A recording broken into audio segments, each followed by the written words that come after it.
1 Samuel chapter 12, verse 8. When the Israelites were in Egypt and cried out to the Lord, he sent Moses and Aaron to rescue them from Egypt and to bring them into this land. But the people soon forgot about the Lord their God. So he handed them over to Sisera, the commander of Hazor's army, and also to the Philistines and to the king of Moab, who fought against them. Then they cried to the Lord again and confessed, "We have sinned by turning away from the Lord and worshipping the images of Baal and Ashtoreth. But we will worship you and you alone if you will rescue us from our enemies." Then the Lord sent Gideon, Bedan, Jephthah, and Samuel to save you, and you lived in safety. But when you were afraid of Nahash, the king of Ammon, you came to me and said that you wanted a king to reign over you, even though the Lord your God was already your king. All right, here is the king you have chosen. You asked for him, and the Lord has granted your request. Now, if you fear and worship the Lord and listen to his voice, and if you do not rebel against the Lord's commands, then both you and your king will show that you recognize the Lord as your God. But if you rebel against the Lord's commands and refuse to listen to him, then his hands will be as heavy upon you as it was upon your ancestors. Now stand here and see the great things the Lord is about to do.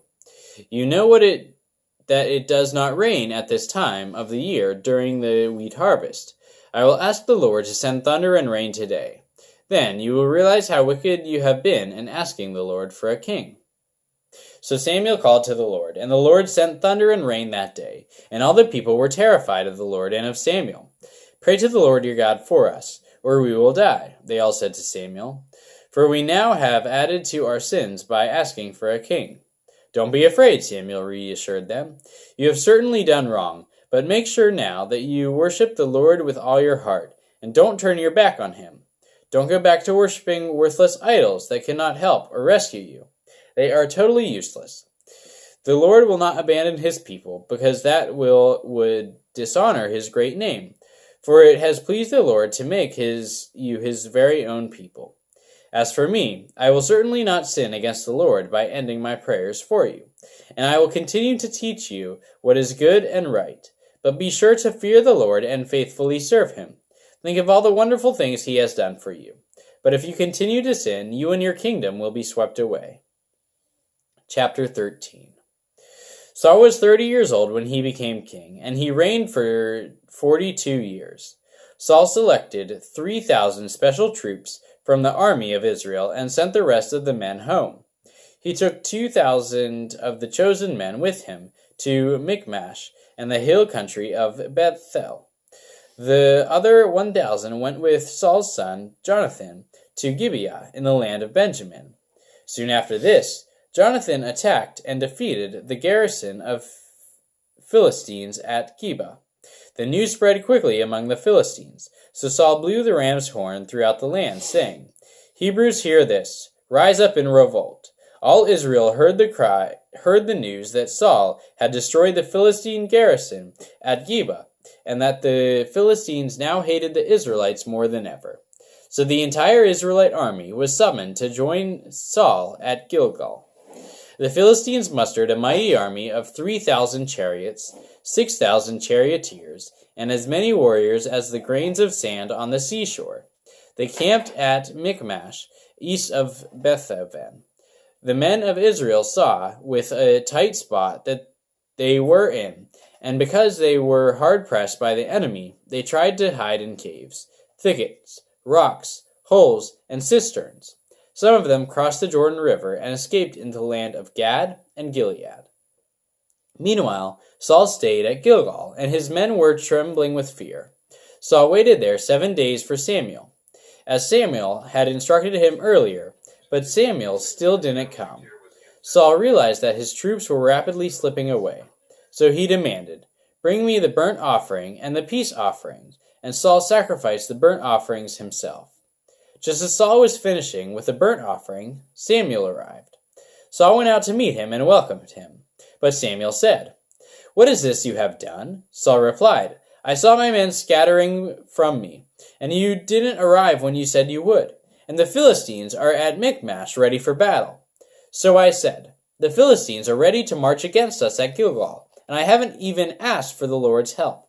So I felt compelled to offer the burnt offering myself before you came. How foolish, Samuel exclaimed. You have not kept the command the Lord your God gave you. Had you kept it, the Lord would have established your kingdom over Israel forever. But now your kingdom must end, for the Lord has sought out a man after his own heart. The Lord has already appointed him to be the leader of his people, because you have not kept the Lord's command. Samuel then left Gilgal and went on his way. But the rest of the troops went with Samuel to meet the army. They went up from Gilgal to Gibeah in the land of Benjamin. When Saul counted the men who were still with him, he found only 600 were left. Saul and Jonathan and the troops were with them were staying at Geba in the land of Benjamin. The Philistines sent up their camp at Michmash. 3 raiding parties soon left the camp of the Philistines. One went north toward Orpha in the land of Shual, another went west to Beth Horon, and the third moved toward the border above the valley of Zeboim near the wilderness. There were no blacksmiths in the land of Israel in those days. The Philistines won't allow them for fear they would make swords and spears for the Hebrews. So whenever the Israelites needed to sharpen their plowshares, picks, axes, or sickles, they had to take them to the Philistine blacksmith. The charges were as follows: a quarter for an ounce of silver for sharpening a plowshare or a pick, and an eighth of an ounce for sharpening an axe, sickle, or an ox goad. So, on the day of the battle, none of the people of Israel had a sword or spear except for Jonathan and Saul. The pass at Michmash had meanwhile been secured by a contingent of the Philistine army. Chapter 14. One day, Jonathan said to his armor-bearer, "Come on, let's go over to where the Philistines have their outpost." But Jonathan did not tell his father what he was doing. Meanwhile, Saul and his 600 men were camped on the outskirts of Gibeah, around the pomegranate tree at Migron. Among Saul's men was Ahijah the priest, who was wearing the ephod, the priestly vest. Ahijah was the son of Ichabod's brother, Ahitub, son of Phinehas, son of Eli, the priest of the Lord who had served at Shiloh. No one realized that Jonathan had left the Israelite camp. To reach the Philistine outpost, Jonathan had to go down between 2 rocky cliffs that were called Boziaz and Sena.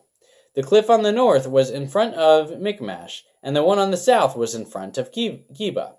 "Let's go across to the outposts of those pagans," Jonathan said to his armor-bearer.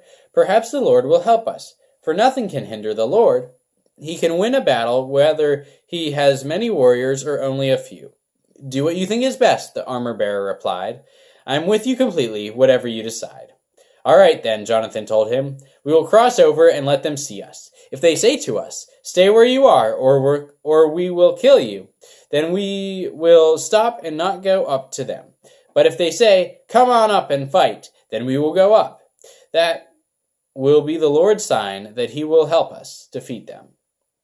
Then the Philistines saw them coming. They shouted, "Look, the Hebrews are crawling out of their holes." Then the men from the outpost shouted to Jonathan, "Come on up here, and we'll teach you a lesson. Come on, climb right, but